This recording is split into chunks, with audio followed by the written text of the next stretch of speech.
Ça marche. Alors nous sommes aujourd'hui donc dimanche, on est Aleph Elul et nous sommes arrivés d'Av Sadiq Waw de Bava Kama Sadiq Waw. Il nous restait hier les 7 dernières lignes de Sadiq Hamoud Bet. 7 dernières lignes. Amal et Rabina et Rabashi. Rabina dit à Rabashi. Mi Amal Shmuel Baal Hov Lalokeh Yahiv le Sheba. Rappelez-vous, hier on avait dit qu'il y avait 3 cas où lorsque un homme il devait prendre donc de l'argent, l'autre ne peut pas exiger de la terre à la place. On a pris ce cas-là, Baal Hov Lalokeh, c'est-à-dire quelqu'un il a prêté de l'argent. Donc par exemple Reuven il a prêté de l'argent à Shimon et quand Shimon il est venu se faire rembourser, Reuven a dit j'ai pas d'argent, mais il avait un terrain qui entre temps il a vendu à quelqu'un d'autre, donc Shimon il peut aller prendre ce terrain chez l'acheteur qui a acheté un terrain un peu hypothéqué. Seulement entre temps l'acheteur il a travaillé ce terrain, donc le terrain il vaut beaucoup plus cher. Alors, on a dit malgré tout le Shimon qui est donc l'acheteur, le prêteur, pardon, il va récupérer ce terrain avec la plus-value qu'il a et il remboursera après la plus-value en argent, d'accord, à donc cet acheteur-là. Donc seulement en argent. Si l'acheteur voulait de la terre, il ne lui donne pas, c'est lui qui décide de donner de l'argent. Sur ça, Amal et Rabina et Rabashi. Rabina il dit à Rabashi, Mi Amal Shmuel Baal Hov Lalokeh Yahiv le Sheba. Est-ce que Shmuel il a dit ce que tu viens de dire? Parce que nous on a dit ces 3 cas-là au nom de Rav Nachman, au nom de Shmuel. Alors il dit comment tu dis que c'est Shmuel qui a dit ça? Pourtant, Amar Shmuel Baal Hov Govet Sheva. Il dit pourtant nous on a vu Shmuel il dit que lorsque le prêteur il veut se faire rembourser et l'emprunteur n'a pas d'argent, il va saisir donc un terrain qu'il a vendu. Shmuel il a dit que le prêteur il prend le terrain avec la plus-value. Il ne rembourse rien du tout. Alors comment toi tu me dis que Shmuel dit qu'il rembourse une partie, donc la plus-value il la rembourse? C'est contradictoire. Amal et la kasha. Il a dit tu as raison mais ce n'est pas une question. Pourquoi? Kan b'sheva magi ala ketefaim, v'kan b'sheva she'en magi ala ketefaim. C'est-à-dire lorsque, c'est vrai que Shmuel il a dit les 2 cas, mais il y a 2 cas différents. C'est-à-dire lorsque sheva magi ala ketefaim, c'est-à-dire si l'acheteur il a planté, il a semé donc de la récolte et les céréales ils ont poussé, on est dans une culture qui est à hauteur, c'est pour ça qu'on appelle Ktefaim, à hauteur d'homme, à hauteur d'épaule, c'est-à-dire la culture elle est encore présente ici. Dans ces cas-là, alors il rend effectivement la récolte, parce que comme elle arrive à hauteur d'homme, ça veut dire qu'elle est déjà terminée, il n'y a plus qu'à l'accueillir. Alors dans ces cas-là, elle appartient vraiment à l'acheteur et donc il faut qu'il lui rembourse. Mais dans le cas où la culture elle a à peine commencé à pousser, ça c'est le prêteur qui récupère toute la terre avec cette plus-value et il ne rembourse rien à donc cet acheteur. Alors Amalé lui dit mais pourtant il y a beaucoup de cas tous les jours. On a vu que Shmuel il disait que même pour une récolte qui arrivait donc à hauteur d'homme et donc elle était prête à être cueillie déjà, Shmuel disait c'est toujours le prêteur qui l'a gardé, il ne rembourse rien à l'acheteur. Alors c'est la réponse que tu m'as donnée, elle n'est pas valable. Amali lui répond là encore il n'y a pas de question. Pourquoi?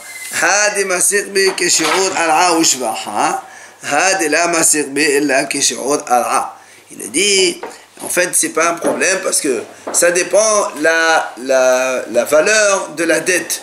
C'est-à-dire, lorsque la dette, elle vaut que la terre seulement, évidemment, quand le prêteur, il prend la terre, il va rembourser la plus-value à cet acheteur. Mais lorsque la dette, elle vaut plus cher, si par exemple, il lui a prêté 10 000 euros et que la terre ne vaut que 8 000 euros, et avec la plus-value, ça vaut 10 000 euros, alors là, il prend la plus-value. Avec, il ne rembourse pas, c'est logique. Alors, Amalé, il lui dit dans ces cas-là, ce que tu réponds, Haniha, ça marche bien. Les mains d'Amal, c'est un Chacham qui a dit, et les osés la loqeah, la massé me salek le levarhov. Chapitre. Parce que nous, on a une mahloket, une divergence. Lorsque ce prêteur-là, il va venir saisir le terrain d'accord, que l'emprunteur avait vendu à quelqu'un. Donc il a le droit de saisir puisqu'il n'a pas de quoi rembourser. Est-ce que l'acheteur, il peut lui dire, très bien, toi tu veux ce terrain, bon, laisse-moi, combien c'est ta dette? Je te donne de l'argent. Il y a une mahloket. Au lieu de me prendre le terrain, c'est quoi ta dette vis-à-vis de l'autre? 10 000, voilà, je te donne moi 10 000. Laisse-moi la terre. Le terrain pour le travailler et tout ça, c'est à lui le terrain à la base. Il préfère le terrain. Non, mais lui, à la base, il a prêté de l'argent. Il doit se faire rembourser de l'argent. Si l'autre n'a pas d'argent, il lui prend son terrain. Maintenant que l'autre il a vendu le terrain, l'acheteur il peut. Non, il y a une mahloket. Est-ce que l'acheteur il peut lui dire, monsieur, quoi, il te devait 10 000, voilà tes 10 000. Et il y a Hacham qui dit non. Le monsieur, il peut lui dire, monsieur, moi c'est ma terre qui a été hypothéquée pour ma dette, je veux cette terre. Donc on a une mahloket, c'est pour ça qu'il lui dit.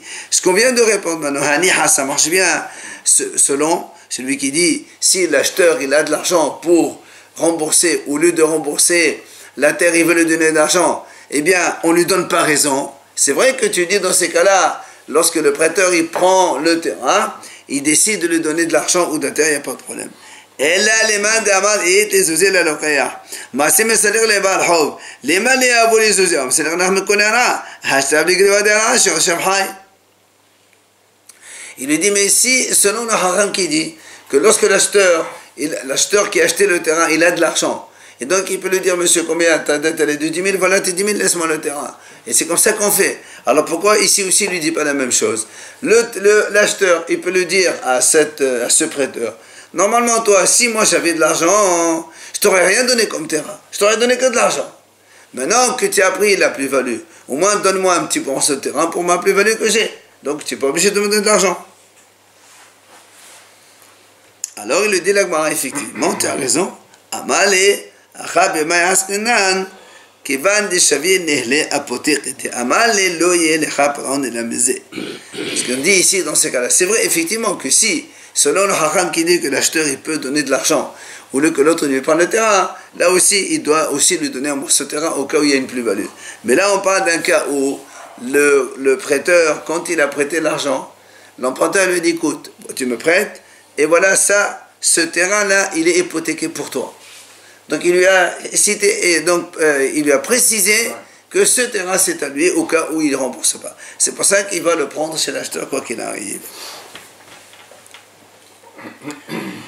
Amar Rava Gazal Vishbir Umacha. Si quelqu'un il a volé un terrain, après il a fait fructifier, et après que le terrain il a fructifié, il a vendu à quelqu'un d'autre. Plus cher. Évidemment. Ou bien Virazal Vishbir Vehorish. Ou bien un monsieur il a volé un terrain, après il a fructifié le terrain, et après il est mort, il a hérité ce terrain à ses enfants. Ma shehishbiah machar, ma shehishbiah horish. C'est-à-dire, la plus-value qu'il avait faite, d'accord, ce qu'il a vendu, c'est-à-dire, c'est à lui, quoi. La plus-value, elle revient au monsieur qui a volé. Alors, soit on va selon Rabbi Yehuda que tout est à lui, soit selon Rabbi Shimon, il donne le 50% ou 25% ou 30% en fonction donc, des us de la ville. Donc, en quelque sorte, le voleur, il perd rien quoi quand il vole. Il a travaillé la terre. Non, ok, mais je veux dire, il se fait attraper. Il te rend le terrain. Comment? Il rend le terrain. D'accord, non, c'est-à-dire que ça ne démotive pas les voleurs quoi. Takanat Shalim, on a dit Takanat Shalim. Baï Rava, il pose une question. Hishbiah Lokeah Mao. Si maintenant le voleur il a vendu le terrain à un acheteur et l'acheteur lui c'est lui qui a donc fait travailler, il a donc fait la plus-value dans ce terrain. D'accord? Est-ce que justement, est-ce que l'acheteur il a le droit de garder la plus-value ou pas? Bata debaya hadat pashta ma machar rishon lashini kol zchut shetavo liyado. Après qu'on a posé la question, on a répondu que le vendeur il vend tout ce qu'il y a comme mérite dans cette terre. Donc de la même façon que le voleur, il aurait eu la plus-value, l'acheteur aussi, il a la plus-value. Rabba, il pose une question. L'acheteur, c'est normal qu'il a la plus-value puisqu'il va le payer. Pardon? L'acheteur, il va payer en fonction de la plus-value. Il a acheté un voleur. Et alors Non, ça veut dire, est-ce que quand le propriétaire il récupère la terre, il peut prendre toute la terre ou bien la plus-value, le reste, c'est l'acheteur? On a dit oui, comme le voleur, on lui laisse la plus-value, l'acheteur aussi, on lui laisse la plus-value. Rabbi pose une question. Si maintenant, ici, c'est le goy qui a acheté la terre chez le juif. Pardon, le goy, il a volé la terre. Il a donc fructifié maintenant la terre. Et maintenant, donc le monsieur, soit il va récupérer sa terre. Donc la question, elle est, est-ce qu'on donne au goy aussi sa plus-value, oui ou non? Amale Rav Hamed Tere Ravina. Il lui dit, quoi? Il dit, qu'est-ce que tu racontes? Est-ce qu'on va faire aussi une takana pour un goy? Là-bas, on a fait pour le juif, on a dit takana tashavim comme ça, le juif fait tchouva. Donc c'est pour ça que tu lui laisses le travail qu'il a fait. Mais pour un goy, on ne va pas faire une takana. Donc ça veut dire, c'est quoi cette question? Amale, il lui dit, d'accord, tu as raison, mais seulement la slicha qui rend des avenirs d'Israël. Il dit non, ici la question elle est, c'est que le goy, il a volé donc cette terre. Ensuite, il a travaillé, mais seulement après, il a vendu à un juif. Et là maintenant, le propriétaire, il vient, il récupère la terre chez le juif. Alors, on m'a dit, sauf, il lui dit, mais attends, mais c'est quand même une plus-value qui a été faite par un goy. Et donc c'est la même chose, le propriétaire, quand il récupère toute la terre, parce que c'est le goy qui l'a amélioré. Alors, l'agma dit non, là, en vérité, on parle d'un autre cas. Lequel? Kéron, des Razal, Israël. C'est un juif qui a volé d'abord. Ensuite, il a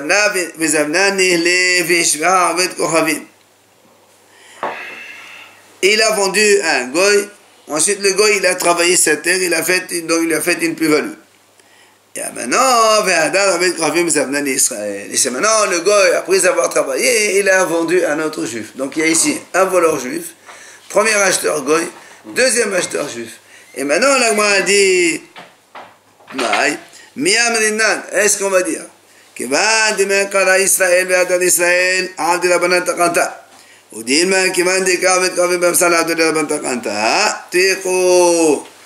l'agma dit, est-ce qu'on dit, puisque le voleur premier c'est un juif et le dernier acheteur c'est un juif, alors on fait la même takana que chez nous et donc la plus-value on la lui laisse? Ou bien tu vas me dire non, comme il y a au milieu il y a un goy qui est intervenu, qui a amélioré la terre, alors on ne fait pas takana pour le goy? L'agma répond Teko, il n'y a pas de réponse. Amara papa, il a dit à papa, Haïman di gazal di klam havre beqatleh. Alors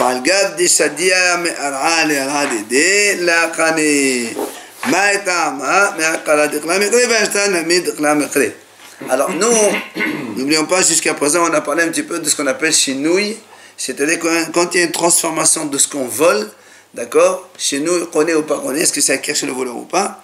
Alors papa, il vient nous donner quelques cas. Il dit, un homme, il a volé un palmier de chez son prochain. Il est parti dans le terrain voisin. Il a donc enlevé un palmier, il est venu, il l'a planté chez lui dans son champ à lui. Oui. Est-ce que c'est à lui ou c'est pas à lui? Il ne peut donc. Est-ce qu'il doit lui rendre le palmier ou est-ce qu'il garde le palmier? Il lui donne que le prix du palmier, l'argent. Il m'a dit la canée. Eh bien, le palmier n'appartient pas au nouveau, donc à celui qui a volé. Pourquoi? Parce que parce que avant il s'appelait palmier et maintenant il s'appelle toujours palmier. Donc il n'y a pas eu une transformation. Comme il n'y a pas de transformation, tu es obligé de restituer la chose telle qu'elle. S'il y a poussé des fruits, c'est pareil aussi. Hein. C'est la même chose. Un palmier, c'est un palmier. D'accord? C'est pour ça qu'il lui dit, maintenant, il lui rend son palmier sans problème. Maintenant, deuxième situation. Dikla ve'avid gove. La kane. Hashtameat gove de dikla mikre. Si quelqu'un, il a donc volé un palmier, d'accord? Et qu'est-ce qu'il a fait? Il a coupé. Il a tranché en tronc, de morceaux de tronc. Alors, là aussi, l'agma dit, aussi le voleur n'a pas acquis. Il doit rendre ce bois-là. Pourquoi? On va voir. Mais akala, parce que ça s'appelle, avant ça s'appelle un palmier, et maintenant ça s'appelle quand même un tronc de palmier. De tronc, c'est toujours un palmier. Il n'a pas changé. Ce qu'on veut dire par là, hein, c'est que si le voleur, il ne peut pas dire, écoute, combien ça coûte, je te rembourse. Si l'autre il veut son palmier, tu lui donnes son palmier. Parce que ce qu'on dit là, en fait, c'est qu'il n'y a pas de changement, il n'y a pas de transformation. Même s'il a coupé en troncs, il n'y a pas de changement. De lui rendre les troncs. Oui. Attends, mais l'autre il va lui dire, mais moi j'avais un palmier nickel, tu me rends les troncs. Très bien, très bien. Disons que, mettons de côté ce côté fruit ou pas fruit. L'idée est que ce changement-là, ça ne s'appelle pas un changement. Maintenant, si maintenant le voleur, il a donc volé ce palmier, il a volé des troncs par exemple, et il les a transformés il a fait des poutres, des planches. Donc là, ça s'appelle vraiment une transformation, parce qu'avant ça s'appelait un palmier, maintenant ça s'appelle plus un palmier, ça s'appelle des planches de bois. Et donc là, le voleur, il les a acquis, il ne rembourse que le prix et non pas, il ne restitue pas l'objet tel quel.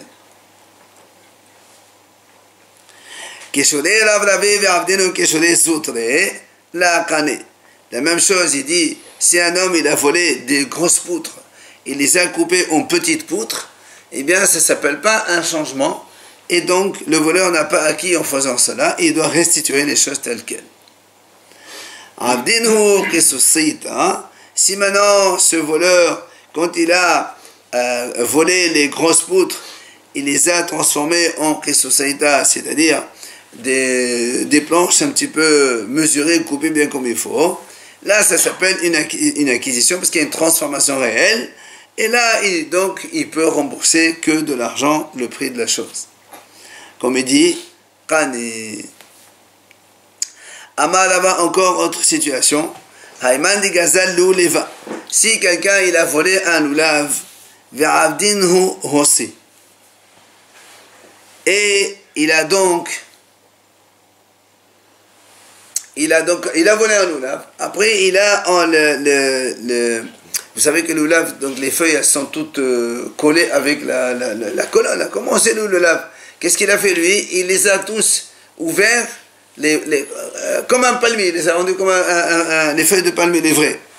Alors dans ces cas-là, il dit Rava, Kani, il les a acquis. Ça veut dire que ça s'appelle une transformation. Maintenant, ça ne s'appelle plus un loulav. Donc, comme il y a un changement de nom, donc il y a une transformation de la chose, et donc il n'est pas obligé de restituer le loulav tel quel, mais il peut lui rembourser l'argent. Maintenant,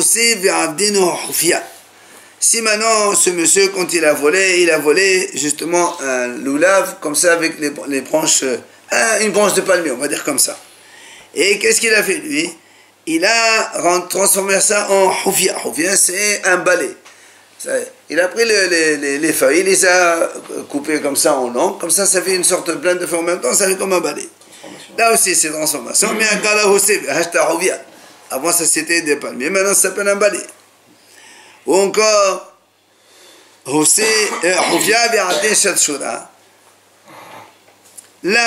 si maintenant il a volé donc une sorte de balai comme ça, et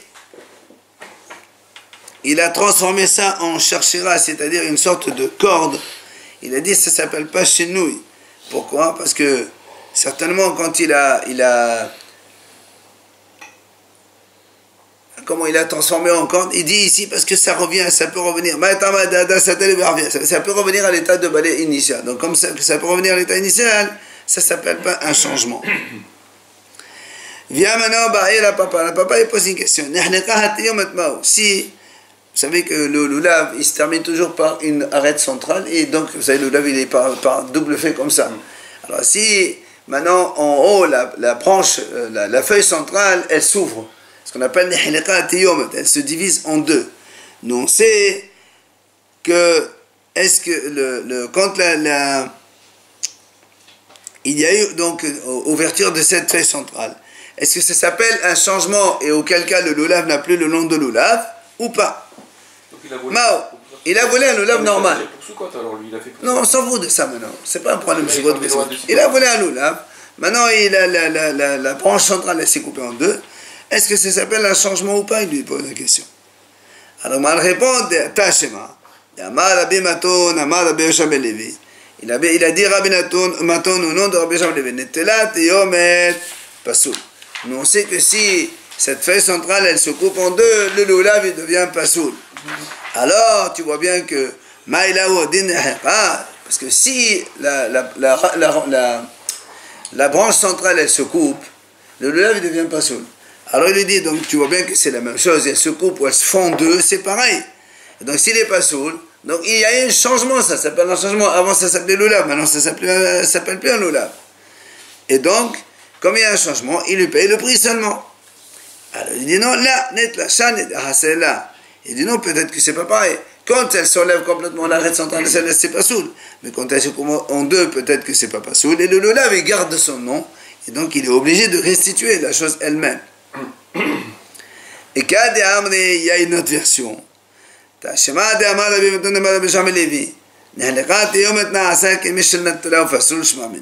y a une autre version qui dit carrément, si donc cette feuille centrale se coupe en deux, c'est comme si elle était coupée complètement et elle est pas saoule, et donc ça s'appelle un changement, et donc il rembourse l'argent.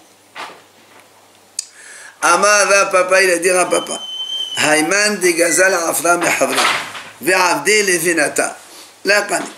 Si quelqu'un il a volé de la terre, par exemple il a volé de l'argile, ici on parle de la terre, argile, et il a fabriqué avec des briques, il y a un changement. Alors il dit ça ne s'appelle pas un changement. Pourquoi?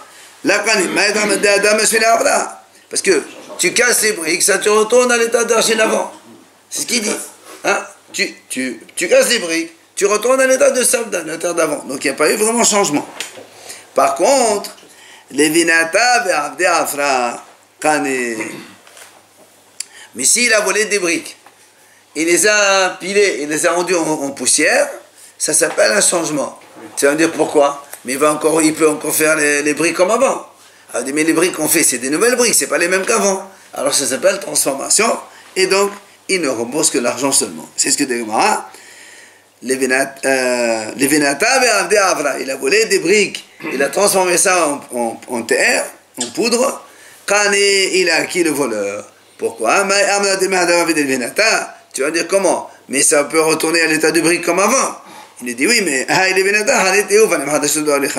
même s'il fait des briques, ce n'est pas les mêmes briques qu'avant. C'est des nouvelles briques qu'il a fabriquées. Donc il y a un changement. Papa, encore un autre sujet. Papa il dit si quelqu'un il a volé de l'argent en matière d'argent, il a volé un tas, il a transformé ça en pièces d'argent, il a fabriqué des pièces d'argent. Là, ça ne s'appelle pas une transformation. Pourquoi? Parce que tu fais fondre tout ça et ça revient à la matière d'avant. Ce qui dit la vidéo, n'est-ce pas? D'accord, c'est logique. Tu voles un bloc de comme ça, je sais pas moi, un bout d'argent comme ça. Tu fabriques avec des pièces d'argent, tu fais fondre tout, tu reviens à l'état d'avant, c'est la même chose. Donc il n'y a pas de transformation. Par contre, le contraire, comme on a dit tout à l'heure, si maintenant, si quelqu'un il a volé des pièces, il les a transformées il les a tout fait fondre, il les a transformées en matière, donc en tas d'argent. Là, ça s'appelle transformation vraiment. Tu vas me dire pourquoi? Mais il peut refaire encore des pièces comme avant. Mais si tu refais des pièces, c'est des nouvelles pièces, c'est pas les mêmes pièces qu'avant. C'est pour ça que ça change. Maintenant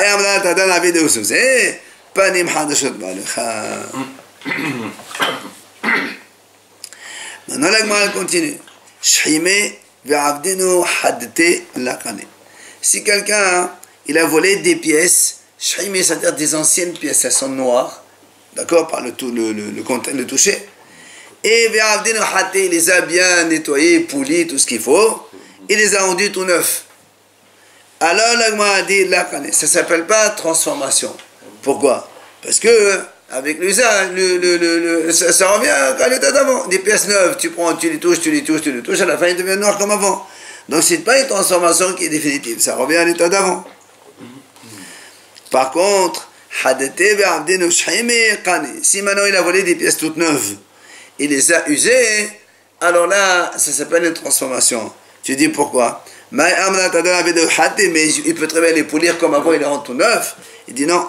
Mais même si tu les rends tout neuf, ça ne sera jamais l'état neuf initial. Il y a toujours une trace de l'usure, et donc ça s'appelle une transformation.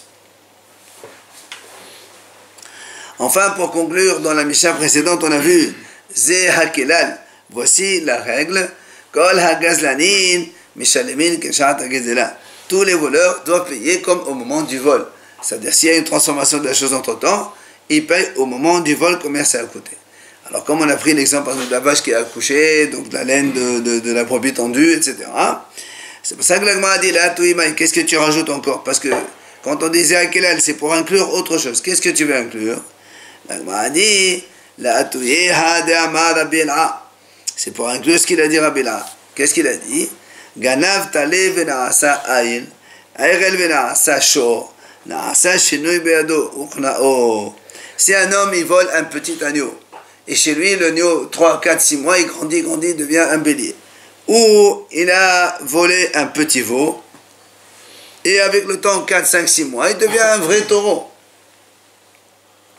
Alors, là-bas, Rabbi La'a dit, ça s'appelle une transformation, et donc, le voleur, il devient à lui. Il ne paye que le prix du veau qu'il a pris, il a volé. C'est pour ça que si après, si après ça, ils vend cet agneau, ce bélier ou ce taureau, eh bien, il a égorgé ou il a vendu, il ne va pas payer 4-5 comme on voit d'habitude quand quelqu'un il vole, il paye 4-5 parce que, comme il devient à lui, il n'a fait égorger que son animal à lui. Alors, comme l'Agma a dit, chez le Otové, chez le Homocher. Aou Gavra, l'Agma nous raconte cette histoire. Il y avait un homme, des gazal padana de Toré Mehavre. Il a été volé un couple de taureaux chez son ami. Avant, quand on faisait le labourage, tout ça, on mettait 2 taureaux en même temps avec Donc 2 taureaux. Oui, 2. Un couple. Un couple. Un couple, c'est 2, une paire. Qu'est-ce qu'il a fait? Il les a mis dans son terrain. Azal Karabe Kalba, Zalabe Ozala. Il a fait travailler. Il a travaillé avec ces taureaux-là dans son terrain 2, 3, 4 jours. Quand il a fini, il les a rendus à son propriétaire. C'est le pire. Donc il a volé 2 taureaux, il les a rendus. Mais il a travaillé entre-temps avec. Mais ils se sont Attends. Non, ils ont eu 2 jours de travail ou une journée, c'est pas fin du monde. Attends, les camés de Rav Nachman. Il est venu le propriétaire chez Rav Nachman, il dit voilà, il m'a volé, il travaille avec, il faut qu'il me paye. Amaléo, il leur a dit Rav Nachman, c'est vrai. Zélo shumu shvaha de ashvah. Regardez la plus-value que le terrain a pris avec ce travail que les taureaux ont fait, et vous le payez à ce monsieur. Le voleur, il paye. Amal et Rava dit comment? Toré ashbah al ashbah. Pourquoi la plus-value, elle ne vient que des taureaux, et la terre aussi, elle a participé à la plus-value. Quand il y a une plus-value du terrain, et le taureau sans terrain inférieur, il y a les deux. Sans le travail des taureaux, mais tu ne peux pas lui donner tout. Amar, il lui a dit, il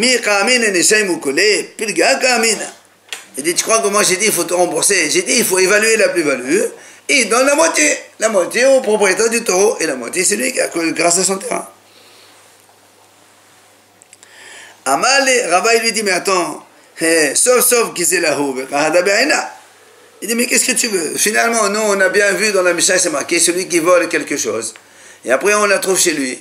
Il n'y a pas marqué ce qu'il a fait ou ce qu'il n'a pas fait. Il restitue la chose. Et lui, c'est ce qu'il a fait. Qu'est-ce que tu veux chez lui maintenant? Quand la gazani, mais jamais que ça a gazé là. Amal, Rav Nachman, il lui dit, Rava, il lui dit, là, minalach, je t'ai pas déjà dit, quand je suis en train de juger, parce qu'il était Dayan, Rav Nachman. Donc tu arrêtes de me faire des critiques et des commentaires. Parce que Daman Huna, Havrin Alaï, Ana ou Shvud Malka, Ahi Bedina. Huna, il a dit à mon sujet que moi et Shmuel il s'appelle Shvud Malka, nous sommes comme des frères dans la justice. C'est-à-dire, quand on donne des jugements, c'est des bons jugements. Alors ici, comment il a pu dire ça alors que c'est une erreur? D'accord? Normalement, quelqu'un il vole 2 taureaux, même si tu fais ce que tu veux avec, tu restitues ce vol, c'est terminé. Ce qu'on a vu dans la Mishnah. Comment Rav Nachman dit il faut qu'il lui donne 50%. Il y en avait qui donnait une place, il fallait donner une place. C'est pas un classe, c'est rêvé. Non, le fait de payer quelque chose en plus là parce qu'il a travaillé la terre. Et alors, quelqu'un il vole, on n'a jamais vu que quelqu'un qui vole après il doit rembourser ce qu'il a fait le travail.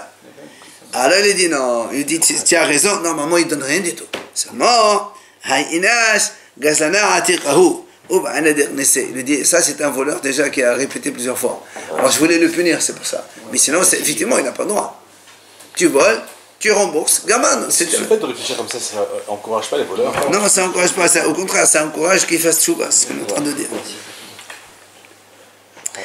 Matitin, la nouvelle Mishnah. Gazal, Behema, Veheskina, Avadim, Veheskino. On a déjà vu ça auparavant. Donc la Mishnah dit que si un homme il a volé un animal, et chez lui, le voleur, l'animal a vieilli. Donc il a perdu un peu de sa valeur. Ou encore, Avadim, Veheskino. Il a volé un esclave et des esclaves, et donc ils ont vieilli chez lui. La Mishnah a dit, Meshalem, Kesharata Gezela. Il doit rembourser le prix à l'état initial de vol. Parce que maintenant, il coûte moins cher, vu qu'ils ont vieilli. Rabbi Meir Omer, Baravadim Omer, Rabbi Meir dit non. Les animaux, c'est vrai, ils payent comme à l'état initial, mais les esclaves, il lui dit, voilà ton esclave, monsieur. Il avait 20 ans, il a 50 ans, il est vieux maintenant, voilà, prends-le. C'est le même. Pourquoi? Rappelons, on a déjà dit avant que Rabbi Meir pense que les esclaves ont le même statut que la terre, que le terrain, et donc un terrain, ça ne se vole pas, ça ne change pas de propriété. Au contraire, il y a moins valeur. Alors, la Mishnah continue. Gazal Matbea, quelqu'un il a volé une pièce, Venisdak, et elle s'est fondue la pièce. Ou bien Perot, il a volé des fruits, Vertebu, ils ont pourri. Ou bien Yain Vermitz, il a volé du vin, et le vin il a tourné. Dans tous ces cas-là, Meshalem, Kishat Gezela. Évidemment, il y a une transformation, tu payes comme c'était au début. Par contre, regardez la suite. Matbea Venefsad, j'ai volé des francs. Du jour au lendemain, le franc n'a plus cours. L'État décide que c'est l'euro qui marche. Eh bien, je te donne tes pièces. Quoi, les francs? Les francs, tu dois rendre? Voilà, comme ça, monsieur. Ou bien, Trouma Venetmit. J'ai volé une Trouma à un Cohen. Pas incident, elle est devenue tamée. Le Cohen, il ne peut rien faire avec, il doit la brûler. Mais malgré tout, je lui donne tel quel. Hametz Verban Pessah, j'ai volé du Hametz. Pessah, il est passé. Après Pessah, Hasoba Hana'a, c'est interdit de profiter. Je lui dis, voilà, monsieur, ta caisse de whisky. Ciao. Bema, on est à d'abord Avera. Ou bien, j'ai volé un animal. Il y a eu une Avera qui a été faite avec cet animal, Avodazara ou autre. Ou bien, ou bien, elle est devenue inapte à être sur le Mesbeah. Ou bien, elle a incorné, le taureau, il a tué un homme et qu'il faut donc tuer le taureau. Dans tous les cas, le voleur lui dit, voilà, monsieur, voilà ton animal, prends-le. Même si après, le monsieur, il ne pourra rien profiter de ça. Ramé dit parce que ça s'appelle, il n'y a pas de transformation. Parce que la trauma, elle est la même si elle est tamée, c'est le même produit. Donc je te restitue l'objet tel quel. L'animal, tout ça, c'est des choses qu'ils n'ont pas changé. Comme tu n'as pas chez nous, et nous connaît. Donc tu rends la chose telle quelle. Gmara Amar va papa. Lo eskrina mamash. Quand Michel a dit il a volé un animal, il a vieilli, c'est pas qu'il a vieilli réellement. Elle a fait le kahasha. Même si l'animal a donc maigri, il est tombé malade ou autre chose, c'est la même chose. Alors on m'a dit, pourtant c'est marqué dans la Mishnah vieilli, il n'y a pas marqué qu'elle est tombée malade. Il dit non, c'est-à-dire de la hadad badi. C'est-à-dire, il dit, on parle ici d'un cas où, comme quelqu'un quand il vieillit, on ne peut pas retourner à l'état initial. On parle aussi d'un état où l'animal a maigri qui ne peut pas revenir à l'état d'avant. Amali Mot Keshisha Bari de Rav Hasda le Rav Ashi. Mot Keshisha, le fils de Rav Hasda, il dit à Rav Ashi, il lui dit, Hachiqa Amri Mishimé de Rabbi Yohanan. Voilà ce qu'on a enseigné au nom de Rabbi Yohanan. Même si un homme il a volé un petit agneau, et chez lui le voleur, l'animal a grandi, il est devenu un bélier. Ou bien il a volé un petit veau, Et chez lui, le voleur, le veau a grandi, il est devenu un taureau. Na'asa shenui beyado upna'o. Comme on a dit, la transformation, elle s'est faite chez le voleur. Donc le voleur a acquis cet animal, ça devient à lui. Il doit rembourser que le prix de la chose initiale. Maintenant, tavahumachar, si maintenant ce voleur il a égorgé ou il a vendu cet animal qui a déjà grandi, c'est lui qui lui appartient, chez le hotover, chez le homocher, il ne va pas payer 4-5 comme on a vu, parce qu'il est en train d'égorger uniquement son animal à lui, ou il est en train de vendre donc son animal à lui. Ça c'est ce qu'il a dit, Mokishisha fils de Rabashi. Amale, il vient Rabashi lui dit, Lava min Allah, je ne t'ai pas dit auparavant déjà, la tahlif gavri, ne change pas les auteurs des enseignements. Haou mishimi de Rabbi Atma. Cet enseignement-là, ça a été dit au nom de Rabbi Ela. Toi, tu as dit que c'est Rabbi Yohanan, c'est pas Rabbi Yohanan, c'est Rabbi Ela. C'est un peu la même chose, mais juste il lui rectifie, il fait attention donc au nom des auteurs. Rabbi Meir Omer, Ba'abadim Omer lo harish shilcha lefanecha. Donc nous on a vu dans la Mishnah, donc, si quelqu'un il a volé donc un animal ou des esclaves, ils ont vieilli chez le voleur, donc là le Tanakama et Hachamim ils ont dit, il paye comme le prix initial des choses au moment du vol, et Rabbi Meir dit, si c'est un esclave, il lui rend tel quel.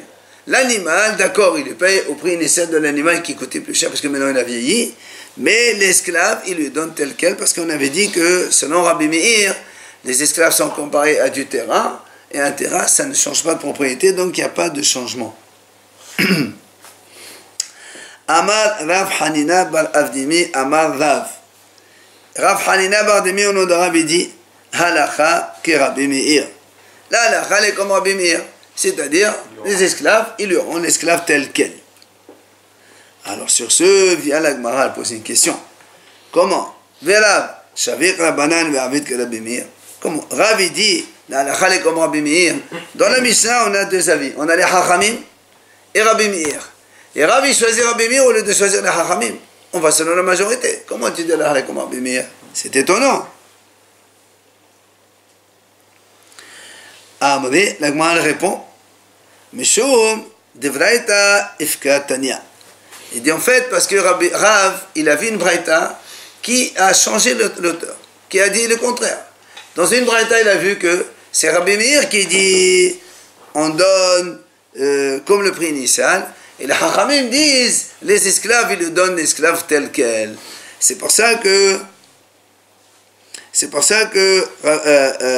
Rav, il a dit la halakha est comme Rabbi Meir ici dans la Mishnah, mais en vérité, dans la braïta, c'est pas Rabbi Meir l'auteur, c'est les Hachamim.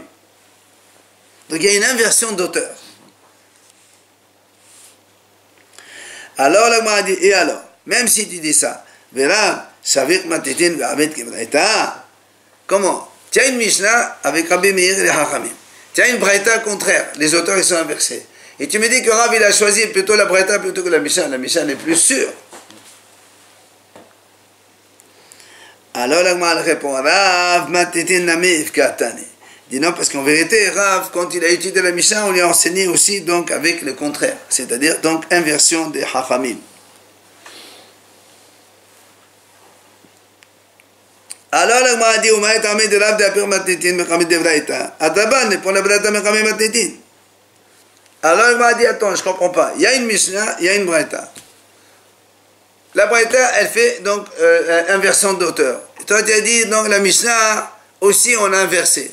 Alors, au lieu de faire le contraire, quand tu as une Mishnah, tu dois inverser les auteurs de la Braïta, parce que la Braïta, elle est moins sûre que la Mishnah.